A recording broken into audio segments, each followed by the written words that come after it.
السلام عليكم ورحمة الله تعالى وبركاته.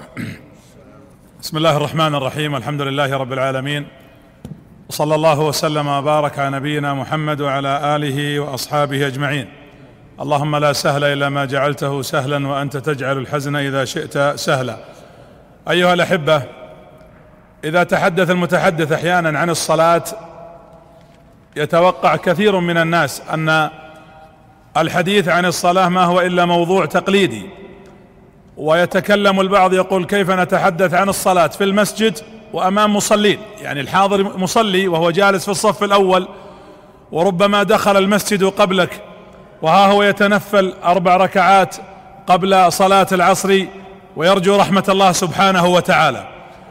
الحقيقة الحديث اليوم عن هذا العمود ليس عن فضل الصلاة، فلا أظن مصل يتسابق على روضة المسجد ويصلي في الصف الأول ويدخل المسجد ربما قبل الأذان بحاجة إلى أن يعلم فضل الصلاة، وإن كان هناك فئة وإن شاء الله أنها قليلة مفرطة أو مضيعة أو لا تعرف فضل الصلاة، لكن نتحدث الآن وخاصة في وقت الأول من الأذان أو وقت دخول الصلاة مع من يصلي.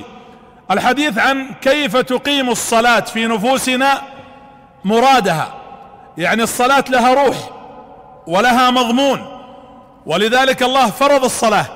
لكن لماذا فرضت؟ بالعربي ما هو الأثر؟ ما هي الثمرة؟ ما هي الغاية؟ ما هو المقصد الشرعي من فرضية هذه الصلاة، هذا الركن العظيم؟ ليش الصلاة هي الفريضة الوحيدة التي فرضت في السماء؟ الصيام فرض على النبي في الأرض، والحج كذلك، والزكاة كذلك، والجهاد وأحكام الدين كلها. لماذا الصلاة الوحيدة التي فرضت في السماء السابعة؟ وما هي الرمزية في أن يسرى بالنبي عليه الصلاة والسلام من المسجد الحرام مسجد إلى المسجد الأقصى؟ هذه رمزية المسجدين، ثم تفرض الصلاة في السماء السابعة وبالقرب من البيت المعمور أيضا. هذا فيه بعد مقصد شرعي عظيم.